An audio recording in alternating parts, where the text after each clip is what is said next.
नमस्कार। Awakening India के एक नए एपिसोड लगातार चल रहा है और इस सफर में हम भारत जागरण, स्वामी विवेकानंद का एक बड़ा सपना है, अवेकनिंग इंडिया को और बेहतर तरीके से समझने की कोशिश कर रहे हैं। उनके विचार आज भी कैसे मौजूद हैं और आज क्या किया जाना चाहिए जिससे स्वामी विवेकानंद के इस सपने को एक बार फिर जिया जा सके और न सिर्फ जिया जा सके बल्कि साकार किया जा सके।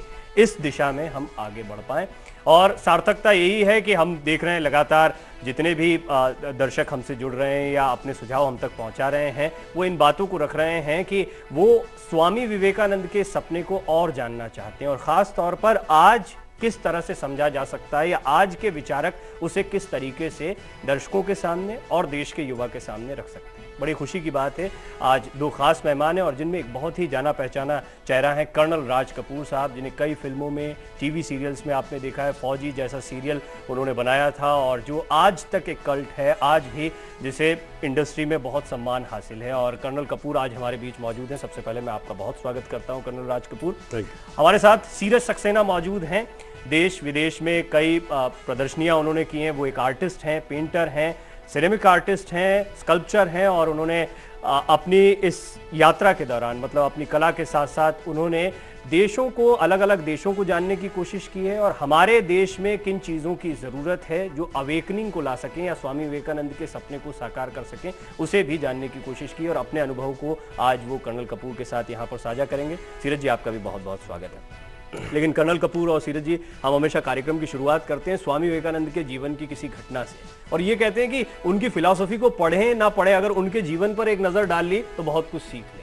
तो हम एक ओवरऑल उनके जीवन पर ही एक नज़र डालते हैं कि कैसा स्वामी विवेकानंद के जीवन का सफर है।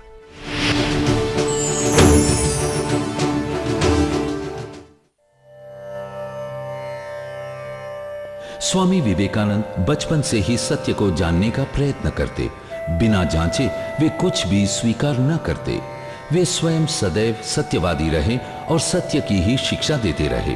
उन्होंने सीखा था कि जब तक हम अपनी मुश्किलों का सामना करने के लिए खड़े नहीं होते, तब तक हम उनसे बच नहीं सकते। सर्वत्र एवं सर्वदा उन्होंने साहस का ही प्रचार किया। भारत में अपने भ्रमण के दौरान लोगों की अत्यधिक गरीबी और पिछड़ापन देखकर वे बहुत दुखित हुए। भारत के पतन का वास्तविक कारण जनता की अवहेलना था। ये समझने और डंके की चोट पर कहने वाले पहले धार्मिक नेता थे। हमारी पहली कोशिश भूखे करोड़ों को भोजन और जीवन की प्राथमिक आवश्यकताओं की पूर्ति करवाना ही है, परंतु उससे भी अधिक महत्वपूर्ण है उनमें आत्मविश्वास भरना। स्वामी विवेकानंद ने हमें जीवनदायी संदेश दिया है। उनके संदेशानुसार आप सब में दैवी शक्ति निहित है। अपनी अनंत संभावनाओं, अनंत शक्तियों में विश्वास रखो। उठो, जागो और रुको नहीं जब तक लक्ष्य को न पालो।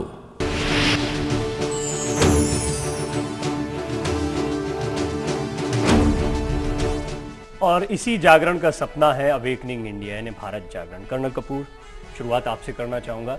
एक विचार उस समय पर जब स्वामी विवेकानंद देश में घूम रहे थे और परेशानियों को देख रहे थे, वो एक उस समय का भारत था। आज भारत थोड़ा सा खुशहाल या तरक्की करता दिखाई देता, लेकिन ऐसा नहीं कि परेशानियां खत्म हो गई। आपका अपना एक नज़रिया रहा, अपने पूरे जीवन में आपने एक नज़रिए से इन तमाम परेशानियों को और भारत को देखा है।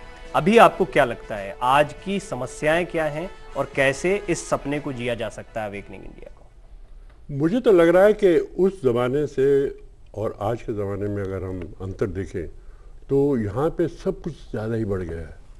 आबादी बढ़ गई है, लोग बढ़ गए हैं, प्रॉब्लम में बढ़ गई हैं और वो जो पुराने शिक्षक थे जो हमें सिखाते थे, तब हमारे पास समय भी था उनको सुनने का, हम उनके पास बैठते थे, उनकी बातें सुनते थे। आजकल इतनी भीड़ हो गई है, इतनी भीड़ भड़क्का है कि मुझे तो लगता है कि वो कहीं ना कहीं वो जो हमें सिखाया गया था कहीं ना कहीं खो गया है, या तो खो गया है या उसका नज़रिया बदल गया है। आजकल इतने कठिन प्रॉब्लम्स आ गई हैं लोगों के लिए। गरीब हैं तो कई गुना गरीब, अब आगे से कितने ही ज़्यादा। मैंने देखा गरीब, जब मैं छोटा बच्चा था, कॉलेज में था, स्कूल में था, तो गरीब थे, हम उनकी सेवा भी करते थे, हमारे माँ बाप भेजते थे हमें, हम उनको दान देते थे, हम सब कुछ करते थे। लेकिन आज किस किस को क्या क्या दें और कहाँ से लाएं। तो यहाँ पे ये जो प्रॉब्लम है, जो समस्या है, इतनी बड़ी हो गई है, इतनी गहरी हो गई है कि कोई हल नहीं नजर आ रहा। आज ये समस्या ऑलमोस्ट जैसे कि होता है ना, बर्स्टिंग, बलून फटने वाला है।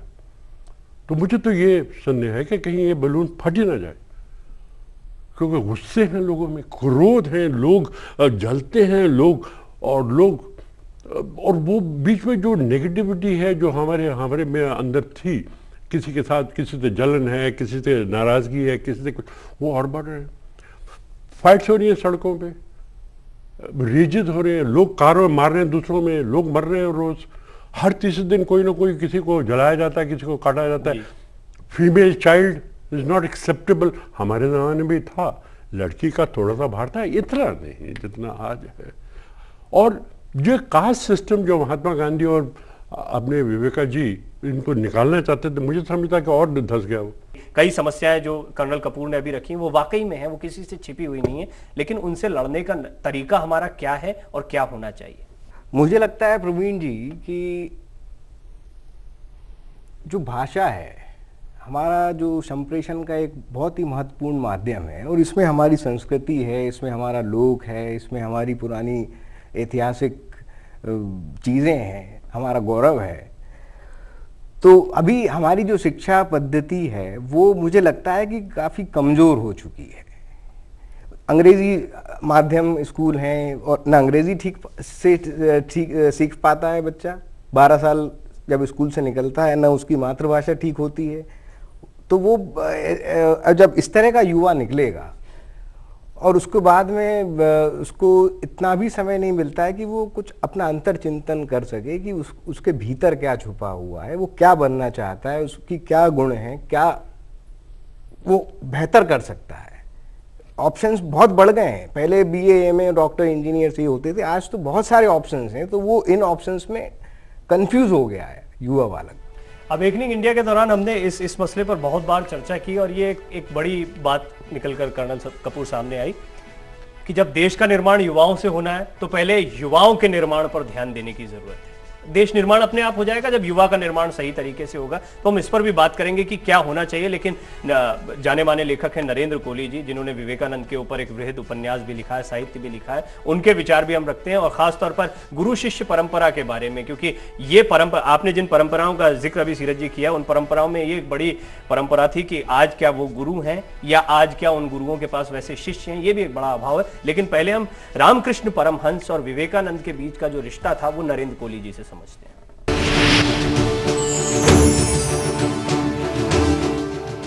एक बार जबकि माँ से मिल करके घर से वहाँ आए जहाँ ठाकुर थे, तो देखा कि सारे गुरु भाई बड़े विचलित से हैं, उनको कोई चिंता है। तो पूछा भाई क्या हुआ? उन्होंने कहा कि डॉक्टर आया था। डॉक्टर तो रोज आता है, ऐसी कौन सी बड़ी बात हो गई? उन्होंने कहा नहीं, डॉक्टर ने कहा है कि ठाकुर को कैंसर है, उनकी सेवा करते करते कहीं तुम लोगों को छूत का रोग न लग जाए, इसलिए अपने को संभाल के गुरु की सेवा करना। एक क्षण के लिए नरेंद्र थोड़े चिंतित हुए, सोचा, उसके बाद बोले आओ मेरे साथ आओ। सबको नीचे से लेके ऊपर गए जहाँ ठाकुर थे। ठाकुर लेटे हुए थे या सोए हुए थे, जो भी आप कहिए, नींद कम आती थी। उनके पास लाटू वहाँ पर उनकी सेवा करने के लिए जमीन पर बैठे थे। लाटू से पूछा कि ठाकुर ने कुछ खाया? तो वो बड़े दुखी मन से बोले कि क्या खाया, ये एक कप पड़ा था, प्याला, कि उसमें कोई दलिया जैसी चीज़ थी कि जितना खाया उससे ज़्यादा उगला, उल्टी हो गई, जो कुछ खाया अटक गया, उगला। तो वो जो कुछ उगला था वो उसी कप में पड़ा था। तो बोले कुछ नहीं खाया। तो नरेंद्र ने 1 मिनट नहीं लगाया, जाके वो प्याला उठाया और सारा का सारा पी गए। और फिर अपने मित्रों से बोले अब कोई छूत की बात मत करना, यानी अगर कोई छूत हो सकती है, इससे बड़ी छूत नहीं हो सकती कि जो खाया है वो निगला है, उगला है उसमें, वो ये पी गए। बोले अब कोई छूत की बात नहीं करना। ये उनकी दृढ़ता, जो आत्मविश्वास, गुरु के प्रति जो समर्पण का भाव था, उसका ये बहुत अच्छा उदाहरण है।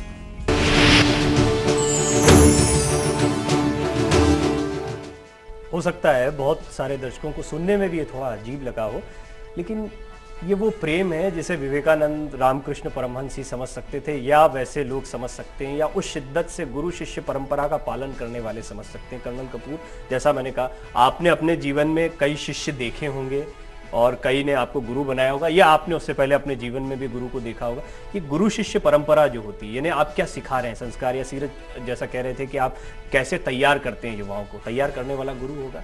आप उस परंपरा को आज कैसा पाते हैं? आपको लगता है वो ठीक जगह पे? परंपरा तो चल रही है, इसमें कोई शक नहीं है। गुरु हैं, गुरु बढ़ भी गए हैं और काफ़ी गुरु हैं, लेकिन कहाँ पे थोड़ी सी रुकावट आ रही है वो इसमें है कि चेले बहुत हो गए, और चेलों में भी गुरु के जो चेले हैं, आधे चेले दिल के साफ, जिनका इरादा बिल्कुल ठीक है, वो चेला बन जाए, और आधे वैसे शौक के लिए कि चलो यार इस गुरु के पास बहुत लोग आते हैं, हम भी आएंगे, शायद हमारी भी फोटो आ जाए या हमें भी कुछ कहने का मौका मिल जाए। तो आज थोड़ा सा वो जो बीच में वो जो ड्रामा शुरू हो गया है, गुरु चेला का जो रिलेशनशिप था, जो रिश्ता था, बहुत ही ऊंचा था, आज थोड़ा सा डगमगा रहा है वो, क्योंकि गुरु भी थोड़े से कमर्शियल में आ गए। गुरु भी चाहते हैं हमारे आजकल सीडीज हैं, डीवीडीज हैं, वो छपें। तो नरेंद्र भाई जैसे गुरु आजकल ढूंढने से भी नहीं मिलते, बहुत कम है। आजकल के जो गुरु हैं वो भी एक तरह का, मुझे लगता है, प्रोफेशन सा बन गया है कि चलो इन लोगों को तो कुछ भी नहीं पता, मुझे 100 में 10 तो पता है ना, तो मैं 10 ही बता देता हूँ उनको, 100